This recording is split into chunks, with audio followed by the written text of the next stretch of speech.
to Juneau Afternoon, broadcasting live from the homelands of the Occoquan and on demand as a podcast. It's Wednesday, June 24th, 2026. I'm your host, Boston Christopher. Good Cheesh, Hawa, Tuxagnusum, Salama. Thank you for joining the conversation. You may also join us on our live stream on KTOO's YouTube, Facebook, and Instagram pages. Today, upcoming Juneau Community Band 4th of July concerts, plus National Weather Service welcomes you to their open house, and updates with the Juneau Public Library and the Juneau Chamber of Commerce. Those conversations are coming up this hour on Juneau Afternoon.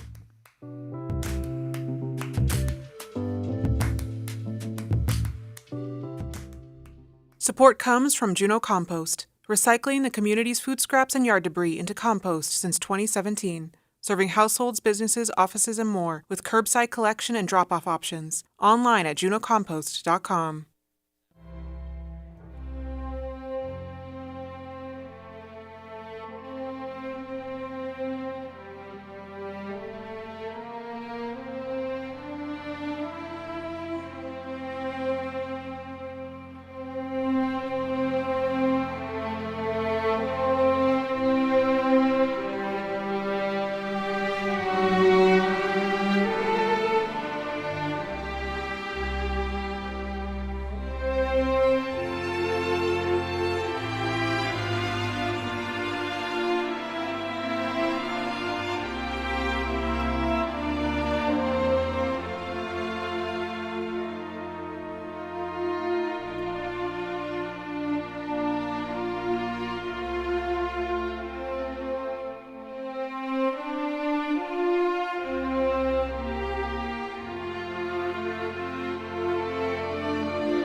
You are listening to community-supported Juneau Afternoon on KTOO, 104.3 Juneau, 91.7 Juneau Ock Bay, and online at ktoo.org. I'm Boston Christopher. The 4th of July holiday is just around the corner, and that means it's time for the annual Juneau Community Band Sunday Before concert. This year, America the Beautiful, a patriotic concert celebrating the United States' 250th birthday. Of course, the bands will also appear for their evening concert before the fireworks on July 3rd, and I believe they'll also be in the parade. Yeah, absolutely, yes. As per the usual. It's a busy time for the Juneau Community Bands. All that and more as we visit with Sarah McNair Grove, president of the Juneau Community Bands, and running just a little bit late, the conductor, TJ Hovest, will join us as soon as he arrives.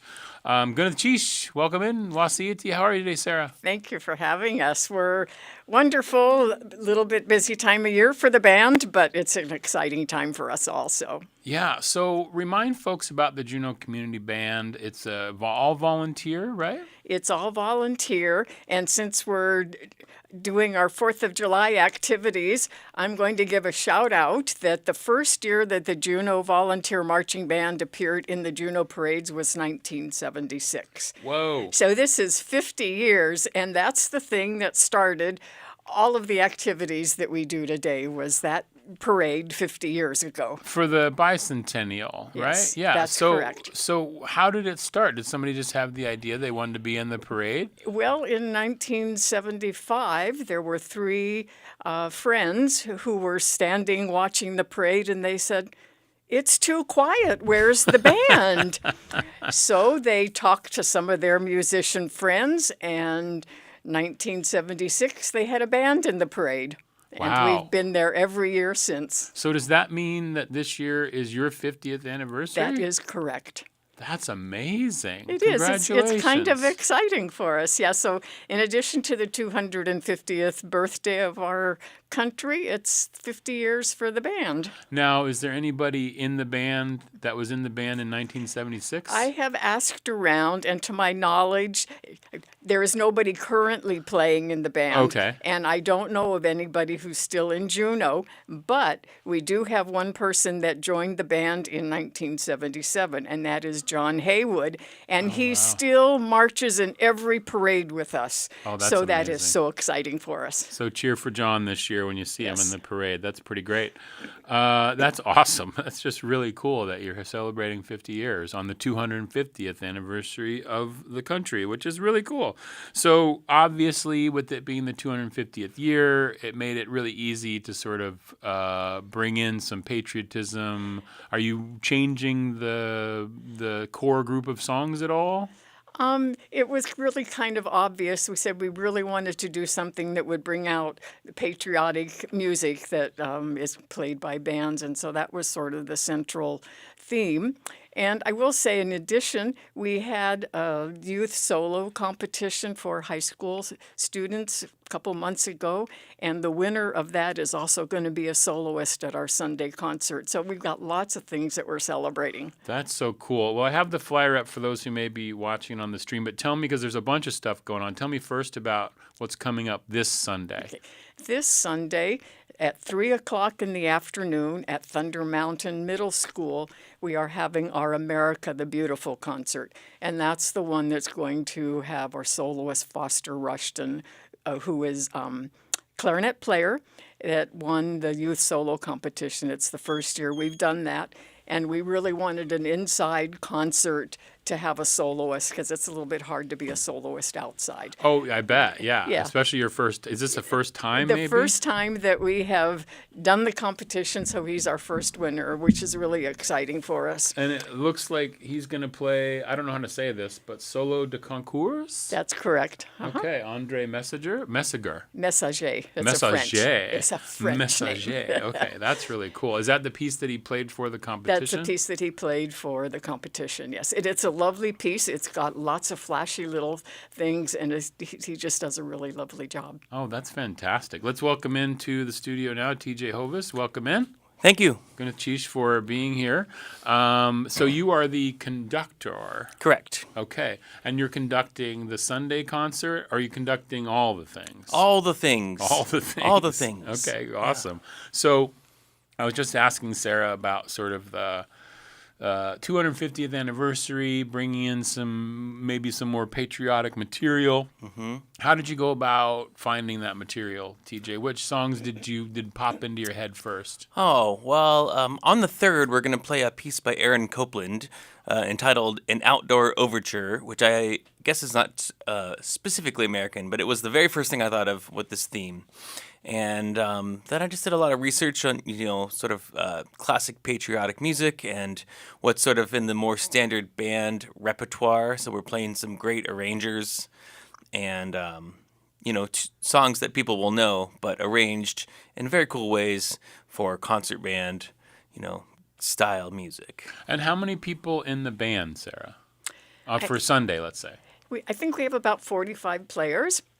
And, some people have asked me why Sunday afternoon. And because we really wanted this to be a family-friendly concert, we have our young soloists. So other high school, middle school band students, we'd really love to have them come and see what can happen. So that's why we picked Sunday afternoon. And I'm assuming, as with most community band performances, there's no charge here? Actually, our indoor one, we are going to charge because we have Oh, you got to pay rent. rental costs and you can purchase those tickets online through our website. You can go to the Jack website and their ticketing system, or you can actually go to the Jack and you can buy them online in advance, and we will also have them for sale at the door. So JuneauCommunityBand.com or JuneauCommunityBand.org or JAHC.org for tickets for Sunday. Correct. Right. Okay, that's cool. And I'm just curious, TJ, about the process of working with all the people in the community band here for this concert. Was it exciting for them to be learning these songs this time around? I think, every year I've come, I think they're pretty excited to work and learn new music. And, we're going to have some standards, like we'll play the Stars and Stripes march that everyone wants to hear. But I think some of this music is new to all of us. And it's been a fun process so far, kind of putting it together. That's cool. And you come from where again? I can't remember. Well, I grew up here, Okay. but I am currently living in Fairbanks. Fairbanks, I teach at that's a right. high school. Okay, excellent. And it's nice that Sarah brings you down and return home. Yes, it's very fun coming back every summer. Yeah, We've had a lot of fun with him the last couple of years. Yeah, for sure. Okay, so that's Sunday, but then you have more. So on Thursday night at the Sealaska Plaza, Friday right? night. Friday night. Oh, The it's 3rd. Friday. I know, The I keep 3rd. getting forgets to the 3rd, whatever day the 3rd Whatever is. day the 3rd is, before the fireworks, Right, basically. right. You're going to we have Friday off. That's why I was like thinking Thursday, but Friday's not 4th of July. Saturday's 4th of July. So anyway, one of those kind of weird deals. But Friday night on the plaza, you will be doing a concert as well. Right, it's going to be very similar music. We are not going to be doing the clarinet solo, so if you want to hear Foster, you have to come on Sunday. And so this will be people bring their lawn chairs or blankets and sit on the ground outside, be inspired by some lovely music, and wait for the fireworks. And do you do it underneath the The sort of... band gets to sit under the shell, so if it rains, we don't get wet. The audience gets the rain, but if it's really pouring, we can probably scooch and Get everybody in, let yeah. the under Because the- you don't want to get the instruments all wet. Yeah. That's kind of fun. And is there you don't do any marching at that concert on No. Friday? That's Okay. a sit down totally. That's a sit-down Yeah. concert. And What time is then that at? That's at 7 o'clock. Okay, perfect time. Yeah, Get it'll be some a nice music time. in and get Yeah. yourself some get your body filled with the patriotic tunes before the fireworks blast off. Yeah. That's kind of fun. And TJ, is there any difference between playing this music? I know indoors is on Sunday, Friday night is outside. Is there any difference in that? I think it's quite a bit different, actually. Even just when we only play outside, we rehearse inside and then we play outside, and it's always a big adjustment because you don't get any kind of feedback. Well, you get some, but not the kind of immediate feedback you get in an indoor venue where you hear the sound off of the wall. Bouncing back, You can hear yeah. yourself. And in an outdoor venue, the sound really just kind of goes out in the ether, and you hope everything's working well, and you hope that we're balanced. And also, though, I mean, the weather can affect a lot. It can affect your pitch on your instrument, and Yeah. if the wind blows your music, and how everything feels. Right, So, for sure. Yeah, absolutely. So it goes from goes over to Heritage, goes down to Shoofly. The sound just echoes down the canyon of the buildings there. That's kind of fun. But it's really cool. What a great thing. And then you'll also be, are you in both parades? We are in both parades, thought so you you did will that, see yeah. us downtown in Juneau, and want to thank for students. They provide a school bus so that we don't have to drive all our cars back and forth, and they take the band over to Douglas, and Oh, nice. and then they bring people back. So yeah, we are in both parades. Nice. That's excellent. And then if people are interested, I always like to ask you this because I know the Juneau Community Bands is a volunteer. If people are interested in joining the band, if they've just moved to town or if they know friends who've just moved here, what's the process of getting involved and how do they reach out to you? The process is contacting us, and you can do that through juneaucommunityband@gmail.com. And this 4th of July band is really the way to get involved because it is open to everybody without audition. We do ask that you have finished 7th grade so that you have some facility with your instrument because you need to know how to play, but it is open to everybody. So if there's somebody out there just moved to town or has been here a long time and wants to get involved, we'd love to have you. Yeah, so know at least how to play. Like, I can't just grab a trumpet and join because I don't know anything. Yeah, it would be really bad. So they'd be like, "What? Who's off? Who's off over here? Boston, get out of there! Get out of there!" It's so fun. This is really cool. This is basically like 3 times to see you in the next week. That's right. Or so. It's America the Beautiful. The Juneau Volunteer Marching Band concert is Sunday, June 28th at 3 p.m. at Thunder Mountain Middle School, featuring soloist Foster Rushton, your first ever solo winner, which is going That's to right, be and he plays a clarinet, so that's very exciting. That's going to be very cool, and it's celebrating 50 years of the Juneau Marching Band, which is just awesome. And then you can also go for the Independence Day celebration at 7 p.m. Friday, July 3rd at Sealaska Heritage Plaza. That is going to be some music. Bring a long chair or a blanket, as Sarah mentioned. There's no charge for that. If you want tickets for the Sunday concert, go to JuneauCommunityBand.org or jhc.org. And then, of course, get out for the parade and see the marching band and cheer them on when they walk by. Sarah, TJ, thank you so much for coming in today. I really appreciate it. Good Chiefs for being here. Happy 4th. Thank you for having us. Absolutely. This is Juneau Afternoon on KTOO. Support from Hanson Gress, seeking curious people who like technology, network engineering, and customer support. Opportunities for those who thrive on problem solving. Details at hansongress.com/careers. Support for Juneau Afternoon comes from Emil Mackey at Country Financial, offering insurance for home, auto, and business, and life insurance to protect your family in case of death. Located in the Juneau Nugget Mall. More information can be found online or by calling 907-500-7017. I'm Dr. Anthony Lazarowitz, and this is Climate Connections. Every day, fishermen across the Bahamas head out to the ocean to harvest their catch. But now, some of those fishermen are also harvesting data to help forecast hurricanes. They're contributing to the global fishing vessel Ocean Observing Network, which provided them with sensors that measure water depth and temperature. The sensors attach to fishing gear and record data that's shared with Bahamian officials, the U.S. National Oceanic and Atmospheric Administration, and others. We see it as a very cost-effective way of getting good real-time ocean data.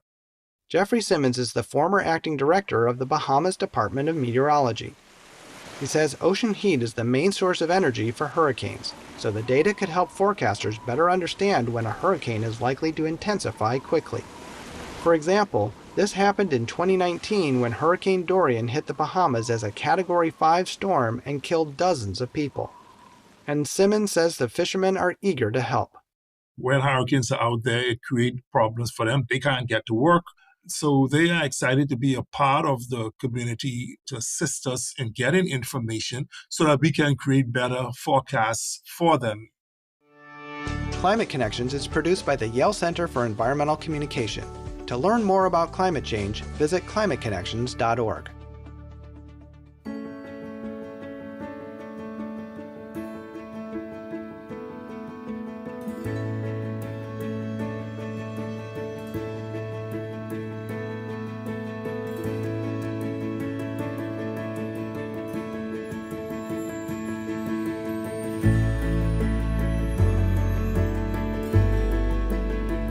This is Juneau Afternoon from your listener-supported public media station, KTOO. I'm your host, Boston Christopher. It's been 10 years since the last one, so the National Weather Service Forecasting Office said, you know what, we got to invite everybody over. We got to have an open house. So that's what they're doing. It's this Saturday, June 27th at noon. And to talk about it more, I am joined now in the studio by Brooke Sullivan, Aaron Brunson, and Nicole Theron. Thank you so much. It's a pleasure to have you all in here. Wasiiti, how are you today, Brooke? Good. Thank you for having us. Of course. And hi, Nicole. Wasiiti, how are you? Hi. Nice to see you again. Yes. And Aaron, hello. Hi. How you doing? I'm excellent. So we're going to get to this open house thing. That's going to be fun to talk about. But first, I want to find out what you all do over here at the National Weather Service Forecasting Office. So let's start with you, Nicole, because I know you've been on the show before. And so tell me, what is it that you do there at the office? Yeah, thanks. So I've been at this office for 15 years now, and I started as a general forecaster and kind of moved up through the ranks over the years, and now I'm one of the managers. I'm the warning coordination meteorologist, which is a fancy title to say that I work directly with all of our core partners across Southeast Alaska. So building those relationships with emergency managers in all of our small communities and making sure they know how to get the weather forecast they need or anything else for that. Absolutely, yeah. So that's an important gig, right? I mean, that's a really important gig. It's pretty neat. I get to travel and see this amazing place we live. Yeah, for sure. And Aaron, what about you? What do you do out there? Yeah, so I'm a general forecaster. I started more in an internship about 3 years ago, so I've been in Juneau fully for 2 years now. But we just focus on our big things are the marine forecasts, our aviation forecasts, making sure that people out there are aware of what our weather is going to be for on a day-to-day basis, and try to keep everyone safe. That's nice. All right. And Brooke, how about you? Right. So I have been with the Weather Service now for about 6 months. So I'm part of the newest group hire in this. She's the baby. Correct. So my focus in the last 6 months has been just learning the area, getting to know how to forecast for this area. And everyone knows the weather can be just kind of crazy sometimes. So I've been getting to know that too, and coming to events like this, doing outreach, and just getting in touch with the community too has been part of my job. You moved here in the middle of our winter season? Yes. And where did you move from? From Wisconsin. Okay. So it was not exactly lost on me what snow can look like, but this record annual snowfall was a little much to just dive right for head everyone. first into. For all of us, yeah. I don't think any of us really enjoyed that. We were also very tired. Yeah, I bet. So I know it was. Was it somebody from your office who kept measuring the snow and and posting on Facebook? There was somebody who was doing that and letting everybody know whether we needed to clear our roofs or not. Oh, yeah, for sure. Yeah, that was kind of a wild time. So let me ask you this, Aaron. You started as an intern. So that must be kind of cool to go on that journey from intern to now having a gig and doing the whole thing. But I'm wondering what got you into wanting to be a forecaster in the first place. How does that become a thing for you? Yeah, for me, I always knew I wanted to do something in the science field. I did actually in high school, I job shadowed with a dentist, and I was like, medical, not for me. So I looked more into different things. And actually, when I was touring the college I went to, our tour guide was a meteorology student. And so I looked into it more, got really interested, and took the path there at Iowa State University to become a meteorologist, got involved with local weather services around there, and then was like, I'll branch out, and Juneau was where I ended up. The rest is history. Yeah. And the rest is history. And then, Brooke, you're new, so what made you think about wanting to come to Juneau? Yes, it seems like a weird switch to be just from the Midwest, then just decide to go to Alaska. But I really wanted to kind of face the challenge of moving to a new place and getting to know a climate that I was not familiar with. And as a meteorologist, all types of weather really interest me, and especially winter weather. And what better place than Alaska? And so I like the cold and I like the snow, and I'm not complaining. It's just forecasting is so much fun, and it can be exhausting, but it is so rewarding. And especially in a place like this where it's so different, where you have so many communities that really rely on the weather to do just day-to-day activities, and they don't really have any other good sources of weather, just not as much available data. So to be able to be here and be a part of that is rewarding, not just for learning about the weather, but then be able to help a community and be really close and in touch with that. And that's really what I was looking for getting into the weather service, is to have kind of those just two aspects of it. And what got you into forecasting in the first place? I'm just curious how it finds people, because I know there's science. So you're into science, and then all of a sudden it veers towards this meteorology kind of thing. Yes, I love science, and I've always just looked to the skies and wondered, why is that happening? And I just wanted an answer. And so it started with just a Google search, and I was a kid just trying to understand what the processes were. And really just looking at it, it's not just a cut and dry science, because there's data and you do a lot of analysis, but it's also it's kind of just the science where you have where you're not guessing, but you're doing probabilistic, and so some things you're predicting the future, and so it's a science where you can be so on the nose with it, and then the atmosphere surprises you. And so it is just so unbelievable sometimes what will happen, and it's exciting, and It's it is different like every day. it's different every day. And it shifts, right? It can And it shift, shifts. especially in Southeast. Like it feels like we say that about. I mean, even those of us who aren't meteorologists, we say it can change. We can have sun in the morning, and then it's pouring down rain, or it's pouring rain, and then all of a sudden we get this beautiful day out. Like it just Absolutely. changes within a couple hours, which is just amazing.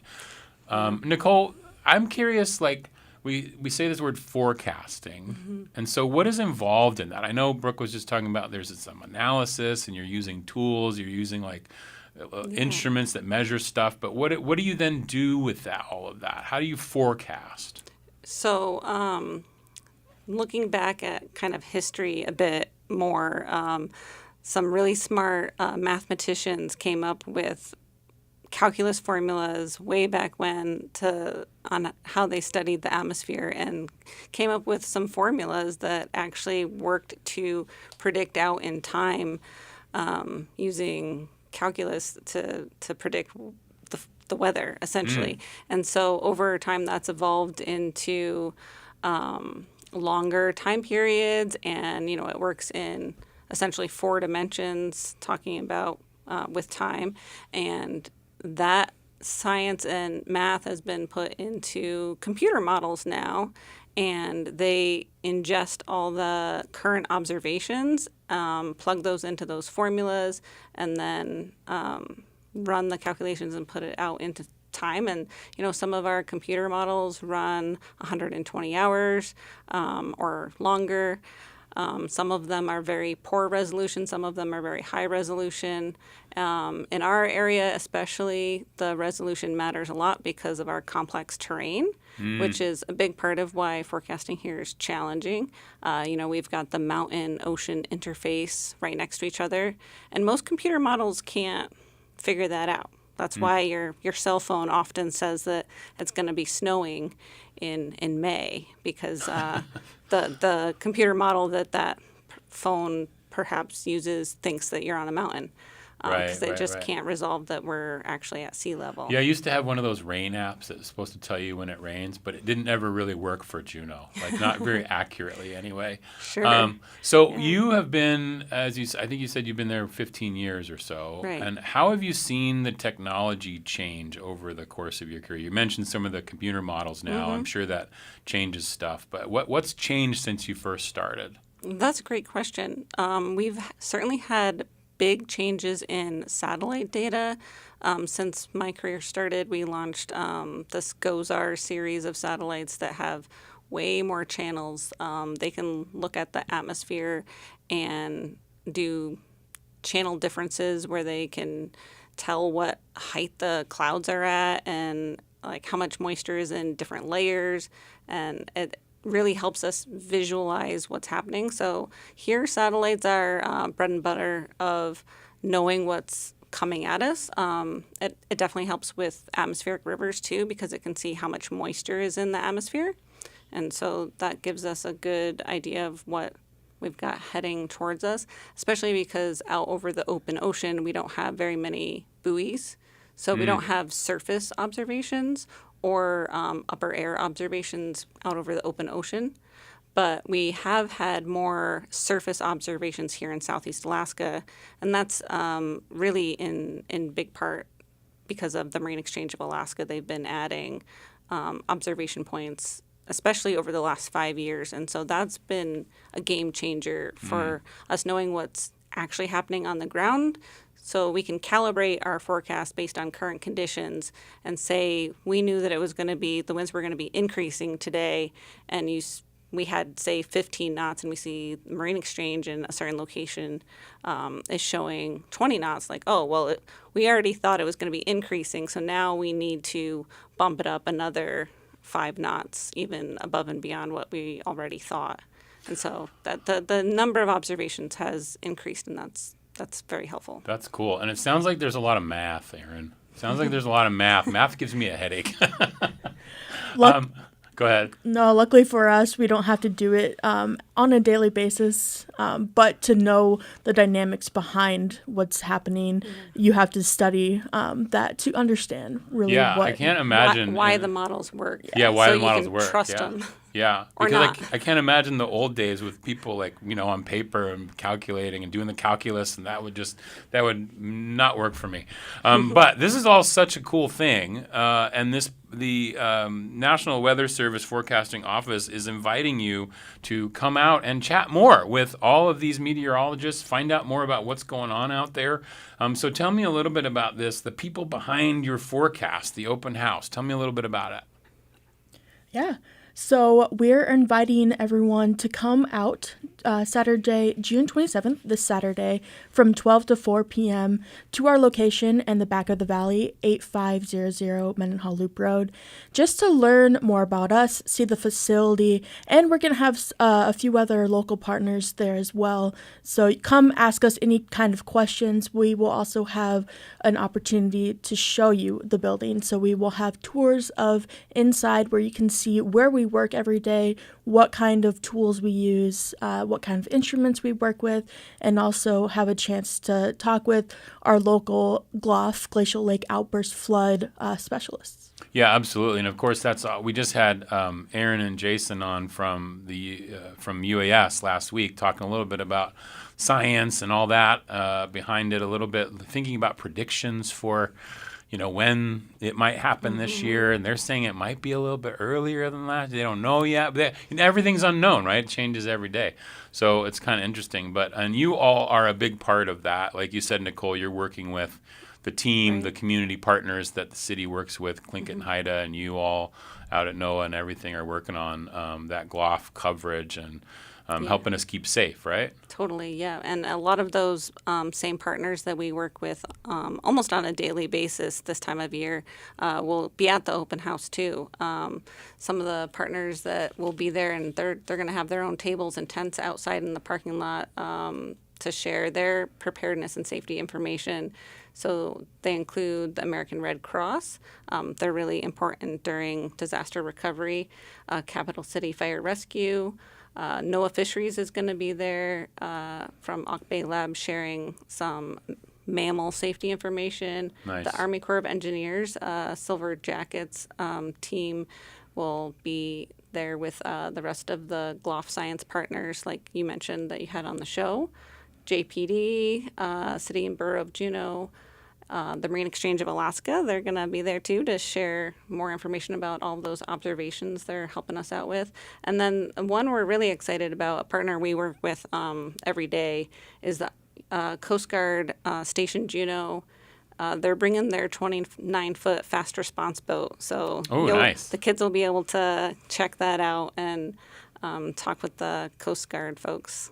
Yeah, so this is great for families to come and check it all out, right? Yeah. Yeah, absolutely. There will be a lot of activities for kids and just kind of little bite-sized chunks of what meteorology has to offer. Yeah. And just, it's for everybody. If you have an interest in weather, it would be just so awesome for you to come out and check out what we do and how does it all come together. Talk to people if you have questions about weather that you just want to have a straight answer for, we can give you that. And so Hopefully. Maybe it'll be a little bit more long-winded. You'll be than like, others, I got to go in the back and model it real quick. I'll be right back. Yeah, I'm really excited for what we have in store. We are also offering bingo for kids, and honestly, anyone can participate. So it just helps you come here and learn about what our partners have to offer and how we work with our partners. So just, it's fun, and we will have prizes if you do your bingo and you get a bingo. And so it's just for everybody. You can participate and learn so much about what we do. And you don't have to come right at noon. It's from 12 to 4, so very open-ended. Yeah, so come anytime in between noon and 4.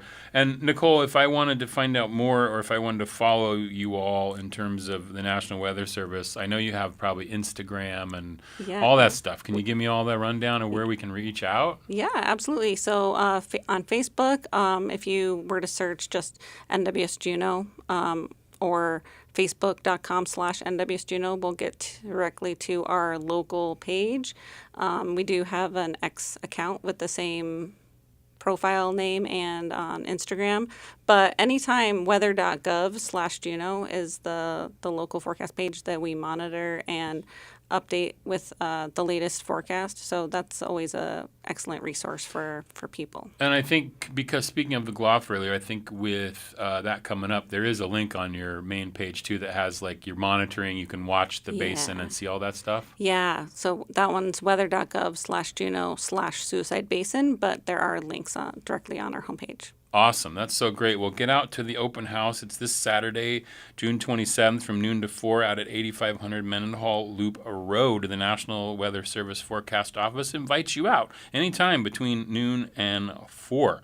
I really appreciate you all being here. Brooke Sullivan, Aaron Brunson, and Nicole Farron from the National Weather Service Forecasting Office. Pleasure to have you here. Goodness cheese. Goodness cheese, Boston. Thank you so much. This is Juneau Afternoon on KTOO.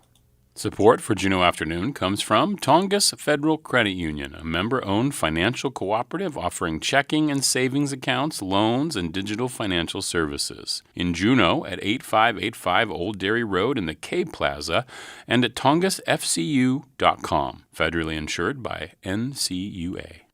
Support for Juneau Afternoon comes from Heritage Coffee Roasting Company, providing Juneau with locally roasted coffee for over 40 years.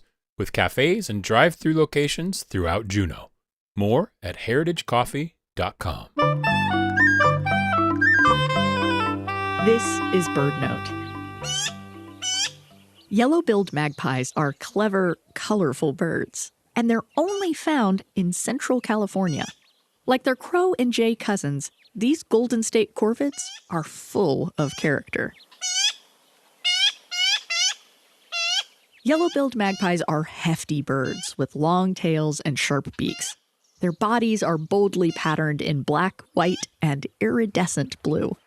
They're adventurous eaters that often forage on the ground in noisy groups.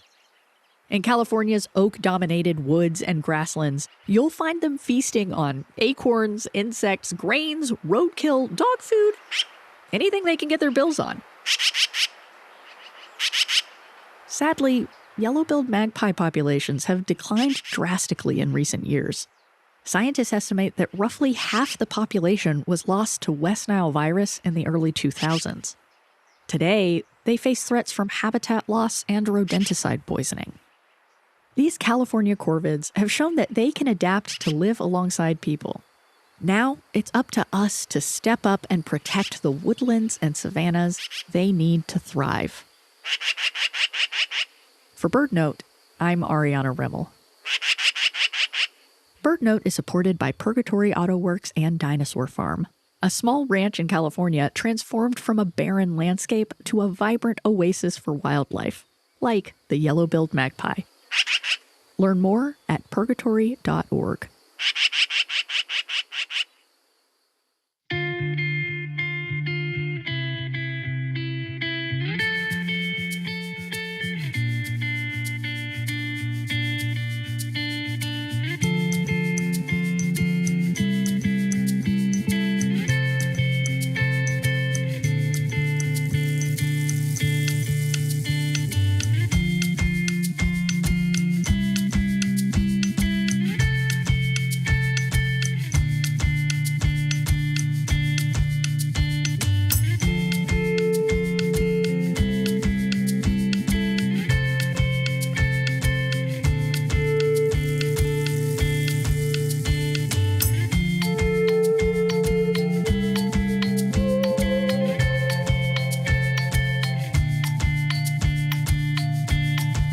You're listening to Juneau Afternoon from Studio 2K at KTOO. I'm your host, Boston Christopher, and I am joined now by Elizabeth Peisel Davis from the Juneau Public Libraries. You know, it's so funny because every time I say Juneau Public Libraries, I think it's plural because there are more than one libraries here. Yeah. But then Jen told me, our previous contact, that actually there's a Juneau Public Library somewhere else. In Wisconsin. And that's why, well, that's where our last guest was just from Wisconsin. So that's why we have to say Juneau Public Libraries, yes. Even though a lot of times it's just Juneau Public Library. Yeah. Just a little bit of trivia for those out there. There you go. Yeah, pretty fun. Well, welcome in. Goodness cheese for being here. It's really nice to see you. Nice to see you. Yeah, so you have a lot of stuff going on. Oh, it's happening at the library. The summer is the place to be, and also you brought me this really beautiful gift. You gave me a little patch. Yeah, because I know you read a book recently, right? I did, of So course. when you read books at the library and you turn in your game card, you get get gifts? prizes. Oh, You get that's so cool. seeds. You get embroidery patches. You Yeah. can pick a book from our free book bin. So this is like this is nasturtium, and this is a little patch. Yeah, you could sew that on your jeans. Yeah, and then you also gave me calendars of all the different things going on. We're Yeah. going to talk about these, but like we're in the middle. Let's start with this. We're in the middle of the summer reading program, right? Like Right. this is a big deal. Yeah, and you can still sign up. It's not too late. It's not too late. No, Okay, so it's tell me a never little too bit late. about. So you sign up, Yeah. and then when you read, you fill in your game card, and you're reading books or even just reading parts of books. It's between you and your adult how much is worth one little book token on your game card. And you do activities, and then when you fill in your game card, you bring it to the library, and it goes in the big stack. And at the end of the summer, we draw for grand prize winners. So the more game cards you put in the big stack, the higher your chances are of winning. And what kind of prizes am I getting? Well, the grand prize for the kids, it's usually a collection of joyful things, all love generally locally bought. And then for the adults, we're going to be doing some gift certificates to local businesses. Right, local businesses or restaurants or something like that. Yeah, and this goes through August 2nd. Yes. So not the whole summer. It's not. We ended a little early, one, because school starts early. When does school start Middle now? of August now. Like What? Early middle of August. We never went till after Labor Day. Oh, it's because we're old. And then the other True. reason we stop a little early is because we want to make sure everybody has focus on the possible flooding out in the valley. Oh, sure. Yeah. Yeah. So you need time for that. Absolutely. What does the library out in the valley do for that time period? Are you in the zone out there? We are on the edges of the zone. Edges of the zone. Yeah. Okay. So does the library do you guys close down during that time? We have, I think, in the past had to close down a little bit, but also we are kind of a center for information. Sure. Yeah. Of course. Yeah. Yeah. I was wondering you're not a shelter though, right? No, You don't have no, like a no, basement. we're in not there a or anything. shelter, Yeah. no. Okay. That's kind of cool. So summer reading program is on tap. This is adults, children, anybody can register for this. You just got to go to juneau.org/library/summer-reading. Right. And Or if you just go to our webpage, It'll right, be there. it's just right there. It's a great big button. I was going to say, there's a button right there that says Happy Yep. Summer and Happy Reading.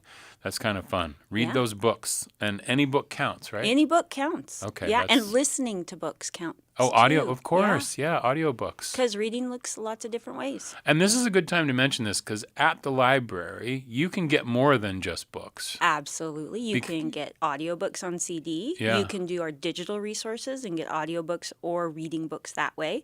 You can get games. Yeah. You can get DVDs. You can get CDs.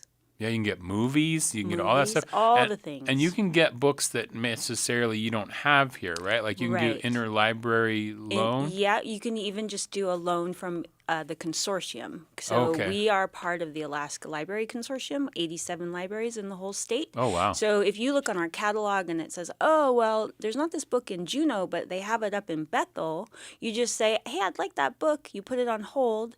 They mail it to us. We call you when it arrives. You come pick it up, all free of charge. That's the best thing. The Right. library is such an amazing place. Yep.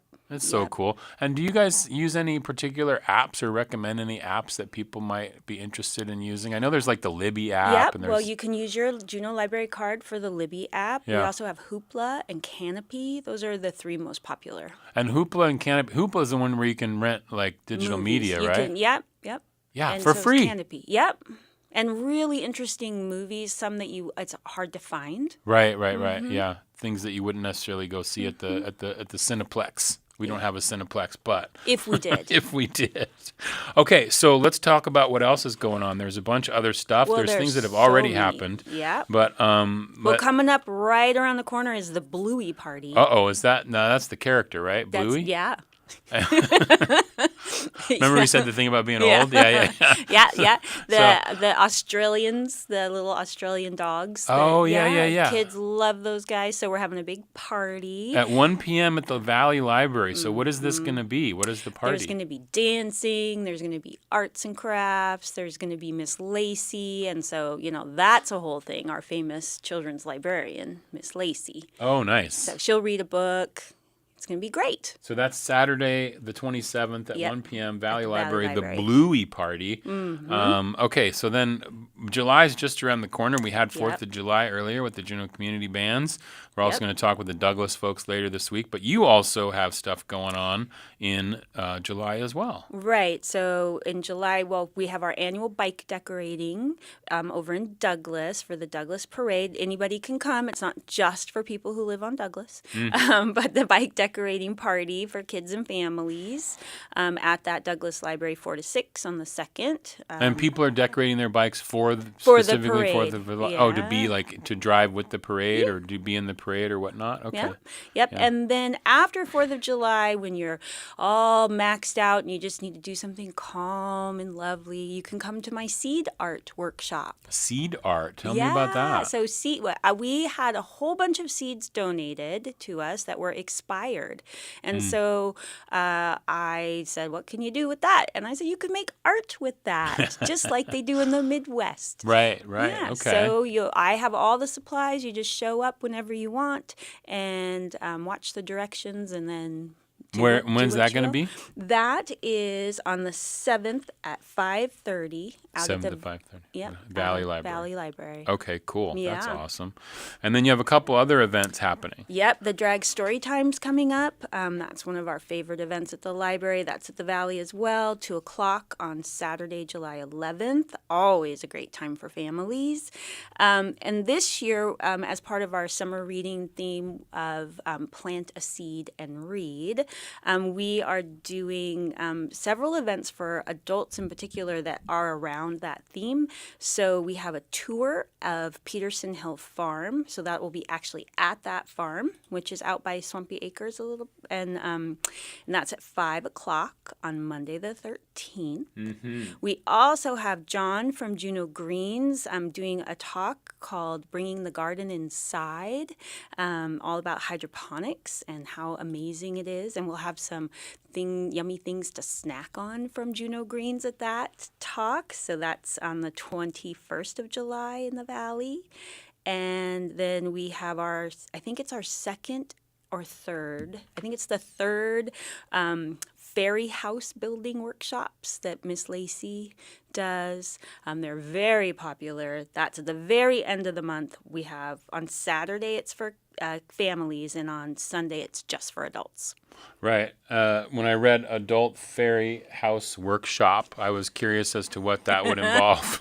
Well, she has all the materials, and you make a little house for the fairies to live in. Oh, that's so fun. Yeah. Yeah, and so that's at the end of July. Yeah. All these things that we're talking about are on juneau.org/library. The whole calendar Yes. has everything listed. There is a registration for the Peterson Hill Farm tour. Right, I because wanna we can mention that. only have 20 people on that Yeah, one. so it's you gotta about half register. full right now. So if you want to go see all those things, go Yeah. sign up right now. Yeah, you can scan the QR code here on the stream, or you can go to the website, juneau.org/library, and get that link for that sign up. And that is really a big July. You are busy. Yeah. Well, and also, I think what I would like to, other than just like the details, is just like to remind everybody that libraries are more than just warehouses of books. Libraries are happening places. You can come there, get things that you might need or that you're interested in, but you can also come and study there. We have study rooms, we have conference rooms. There's a lot going on. We do all these events and adult workshops. So That's cool. come join us at the library. Okay, Elizabeth Peisel Davis, last question for you before we got to go. Anything recommended? Your summer beach read? Oh, my summer beach read. Oh my gosh. Or just your summer read? Yeah. Stumping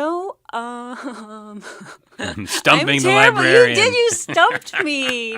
I just read a book called Assassination Vacation by Sarah Vowell, who's like one of the This American Life people, and it was very funny. I Okay. loved it. Assassination Vacation? She goes on this deep dive of visiting all these places where that are related to assassinations of presidents. Oh, okay. Yeah. That sounds fun. So it's historical, it's funny, it's trivia, awesome. it's travel. That's cool. What a great thing. Gwyneth Cheesh for being here. I really appreciate it. We'll see you next month. All right. I love it. This is Juneau Afternoon here on KTOO.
This is Juneau Afternoon on KTOO. I'm your host, Boston Christopher. You can also join us on our live stream on KTO's YouTube, Facebook, and Instagram pages. And we end today with the Juneau Chamber of Commerce. In the studio with me now, I have Becca Parks and Michaela Moulosson. Said so well. I'm terrible at accents, but there you go. But welcome in, Gwyneth Cheesh, for being here. How are you today, Becca? Gwyneth Cheesh, great. It's another beautiful day in Juneau. I love it. It has been so nice recently. Yeah. It's so good. And Michaela Wasiati, how are you today? I'm so good. How are you doing? I'm good. So it's great to have you all here, and there's things happening. There are things happening, which is why we wanted to squeeze ourselves in here today. It feels like summer's supposed to be downtime, and instead we're sort of cranking out some really great content, and we want to make sure that people know about it. We've got a great couple luncheons coming up. Yeah. Starting with this week, so tomorrow is Thursday, right? Yeah, tomorrow's Thursday. Tomorrow we have Janelle Anderson from LG Rayfeld. She's coming to talk all about taxes. Oh. Might not sound that interesting, but for business owners out there, which includes anybody who is self-employed, she's going to be making sure she's sharing her years and years of audit and tax preparation knowledge so that folks have what they need to have ready Well, it seems going like into next year. Over the last, few years, it seems like it's changing every year. Right. So you have to keep up. And I think there's some interesting changes between ballot measure 1 last year, changes in minimum wage, paid sick leave. And then I just learned this morning about a change in some childcare exemptions that people can apply for. Oh, I think nice. that's what it is. I'll find out more tomorrow. Tomorrow. Go see it tomorrow, the luncheon. And your luncheons are where? They're at the Moose Lodge this month. Moose Lodge this month. The program runs right over the lunch hour, so 12 to 1. Yep. Doors open at 11:30. Michaela and Altea from our office will be there to sign folks in and offer tickets to our Red Marble drawing that happens every week too. And you get a lunch, and there's a small charge for that, right? Correct. For the luncheon itself, just to let people know. Yeah, and it is open to both members and non-members. There's a discount for members, but we just encourage people to come out and use it as a learning opportunity. And the calendar, Michaela, is all at your website, right? JuneauChamber.com. You can see Yes, all sir. the weekly guests. Yes. Yeah, okay. You can see what's coming up. So you mentioned, and you wanted to mention next week's luncheon too? Did you just have another guest? I did, because next week we don't have a luncheon. We have a special after hours event. Okay. So July 1st, we will be at the Alaska First Media, so the new KINY studios out in the Mendenhall Mall. Encourage yeah. folks to come out there, check it out. There's going to be a door prize, and we are going to be going live with our cash and travel raffle ticket sales. Cash and travel raffle. Yes. Okay. So this is a members only event. We are, since we know it's reunions week and lots of folks are in town for July 4th, we're opening it up to past and present chamber members. And it's going to be the first chance for folks to get these raffle tickets. We are doing, well, you know what? I'm going to let Michaela talk about it. She's our raffle guru. It seems like this is a hot ticket, Michaela. Yeah, so in years past, we've done 2,000 tickets for like around $50, and we've raffled off different things. Last year it was a cash and travel. We're doing cash and travel again, but this year we're doing it a little different. Instead of doing 2,000 tickets, we're only doing 300 tickets for What? yeah. Oh, limited. Yeah. So, and they're $100 each. Grand prize is $10,000 cash. Second prize is 2 international tickets with Alaska Airlines. So the horizons are broadening. It's pretty exciting. Wow. Yeah, so we want to give members that first opportunity to grab up these tickets while they can. Come out to the event. Board members will be selling live. We'll have some online ticket sales too. Yeah, I want to get out and see the new studios out there of KNY. It sounds really interesting to be. I saw the sign. I saw their van out on the parking lot and with my partner, and she was like, "Oh, there's the van," and I was like, "Yeah, I think their new offices are right there where the broiler used to be." I think is what it was. Well, the broiler used to be elsewhere, but you know what I'm saying. There was a time. Before it sadly closed down. For those who've never eaten at the broiler, I'm sorry for you. So that event is going to be, that's Wednesday. Correct. Next week, Wednesday, it's after hours. So what time does it start? It's 4:30 to 6 p.m. We'll do our door prize drawing. You have to be present to win towards the end of it, around 5:45. So we encourage folks to come out. We'll have raffle tickets. We've got some beverages and light snacks, and it's just a fun, very casual networking event. Okay, that's really cool. And then other things that might be coming down the pike? Well, I do want to give people a heads up about our other 2 July luncheons because I just think the topics are going to be great. We've got leadership from CLIA coming in on July. Oh, I'm going to lose my Thursday days. I want to say it's the 16th. So it'd be check the calendar at JuneauChamber.com. Yeah. So we've got CLIA coming to talk about cruise line work industry and giving updates from the industry perspective. And then the following week, we have Scott Chamber, the new CDD director from the CBJ, and he'll be there. Oh, and sorry, we've got one other in there. The sunshine has me flustered. We're going to have Blue Scheibler from Southeast Child Care Collective come and give us a little update on the child care work that they're doing, including expansion to the Summer Rally program and the support they've been able to do with funding from the city. And we're going to have some examples of family-friendly employers there to share their practices and just help other businesses that really want to, that might be struggling with workforce issues, to have another great recruitment retention tool by offering a family-friendly workplace. Such great education at these luncheons. So good. And then don't forget the next event, the open event, after hours event, you call it, on July 1st. Becca, Michaela from the Juneau Chamber, thank you so much for coming on the show today. And you can find more at JuneauChamber.com. Cheese, thanks for having us on. Thank you so much. Welcome.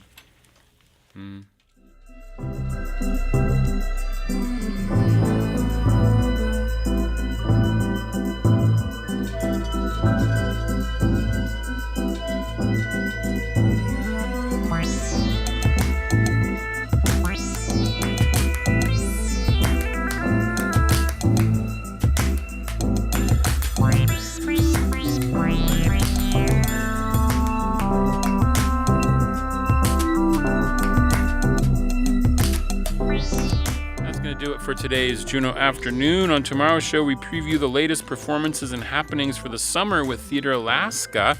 We visit with the Juneau World Affairs Council guest Gary Powers, and we chat Juneau whale health with marine biologist Heidi Pearson. That's all tomorrow on Juneau Afternoon, which runs Wednesday through Friday at 3 p.m. right here on KTOO Juneau 104.3 and KAUK Juneau Akbay 91.7. You can find everything about the show online at kto.org/Juneau Afternoon. Find our live stream archives on YouTube. Theme music is by Indian Agent. I'm Boston Christopher, producer and host of the program, with help today from Aaron Tripp. Go to the Cheesh. Have a fantastic Wednesday evening.